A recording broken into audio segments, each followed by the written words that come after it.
Hey folks, it's Ben Armstrong, and I want to talk to you about end times prophecy and Babylon, the Babylon of Revelations. And is this Babylon actually representing America? It's a very interesting question. You can come to your own conclusions, but I'm going to lay out why I believe that America is the end time Babylon. First of all, the end time Babylon has to be the economic hub of the entire world during the end times. So if we are entering the end times, then there would be no doubt that America fits that bill right now.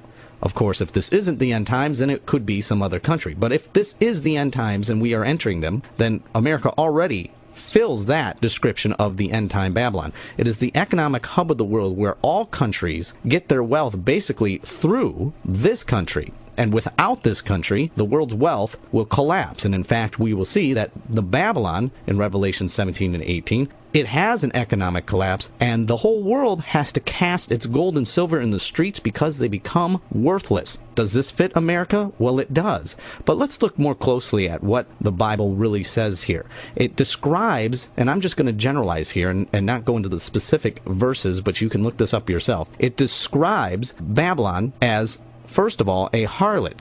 The harlot is pictured at the beginning of Revelation 17 as riding the beast. Now, we all know the beast represents the Antichrist, but it also represents an end-time world system, so it has dual meanings. The harlot is clothed in purple, which represents royalty, but it also represents religion, and many scholars will say that the harlot is a representation of not just a country, because written on her forehead, it is written mystery, Babylon the Great, the mother of all harlots.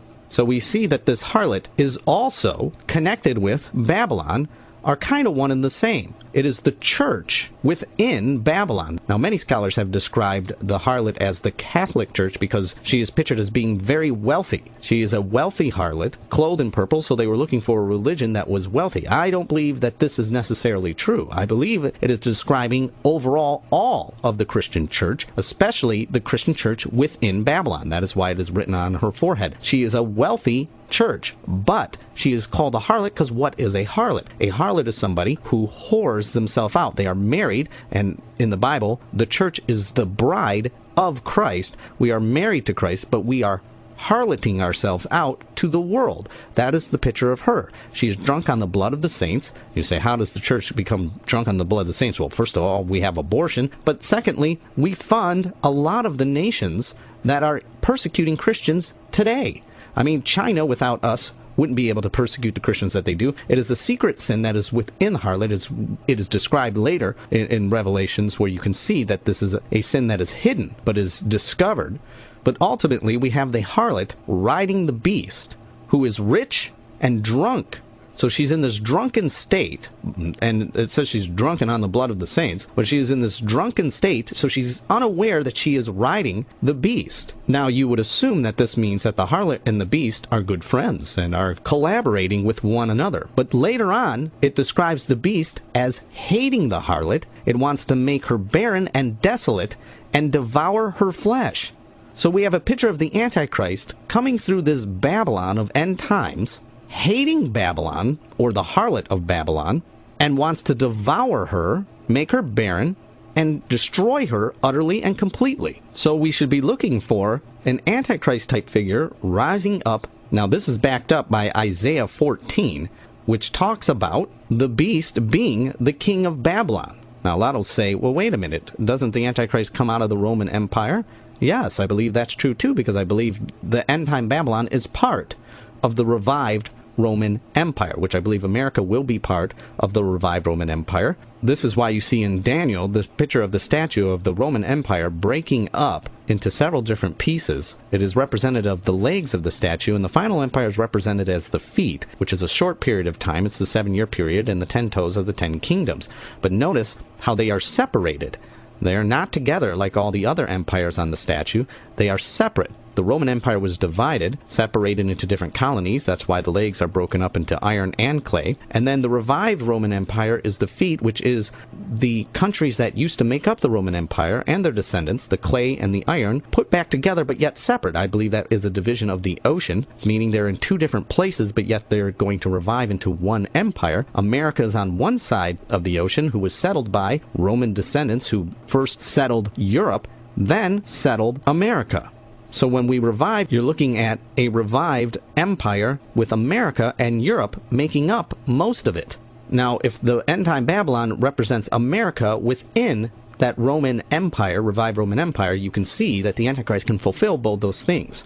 Many times in prophecy, people will argue one point or another, and they'll both seem right, and they don't realize that they're both right. Instead of arguing, well, because one is right, the other one is wrong, or vice versa, we should be saying, if they both are supported by the Bible, how do they both fit together? Then you will get an accurate picture of what to look for. This is what many fail to do, and what I am trying to show is that even though there are people saying different things about the end times, if the Bible supports it, let's figure out how they all fit together. Just like I do believe that Islam is the Antichrist end-time religion. If you study Islam and its prophecies, it directly parallels 100% with the Antichrist's end-time religion. I don't have time to go into all those details, but it directly parallels, and I believe that Islam is the end-time religion of the Antichrist. So understanding all these things, how can they all be true? Well, many would have said, how did Jesus come out of Bethlehem, but also come out of Egypt, and also be a Nazarene? Yet Jesus did all those things.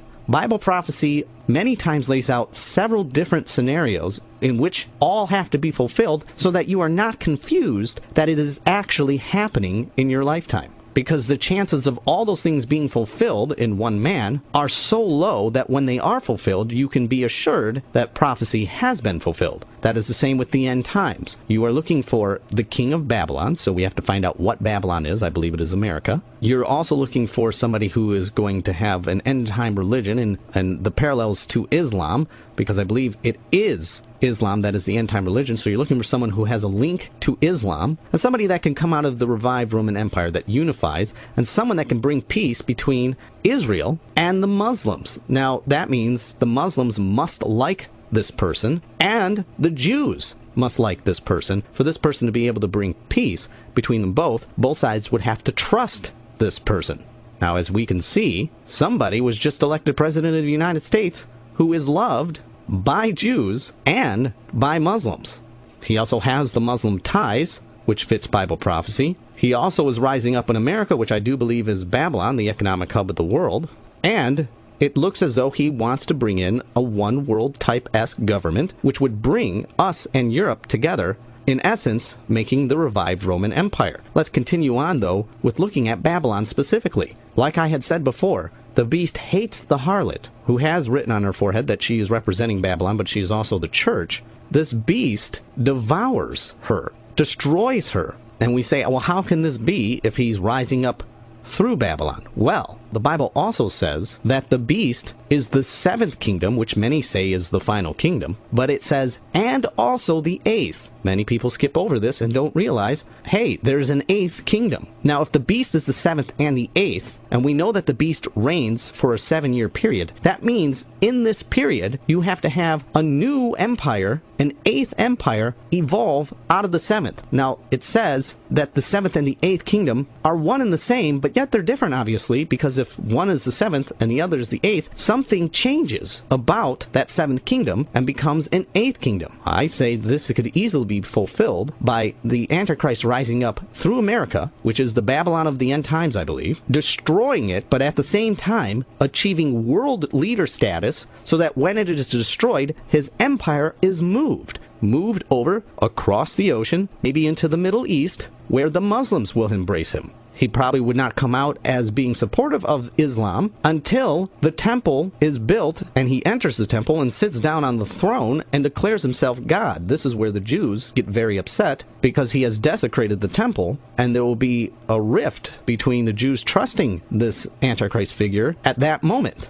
They will not trust him anymore, and I would believe this is more of his coming out party, that he has deceived the world, and then at that time he would embrace Islam. Now, it might not happen exactly this way. I'm just giving an overview of how these things fit. There is so much more evidence that can support what I am saying, but I do not have time to go into specifics or details, but I am available to do speaking engagements on this topic where I can become specific and point out the verses specifically and go into great detail proving that what I'm saying is supported immensely by the Bible. Please visit my website, thebenarmstrongshow.googlepages.com, and contact me if you're interested. Thanks, and be sure to pray for America.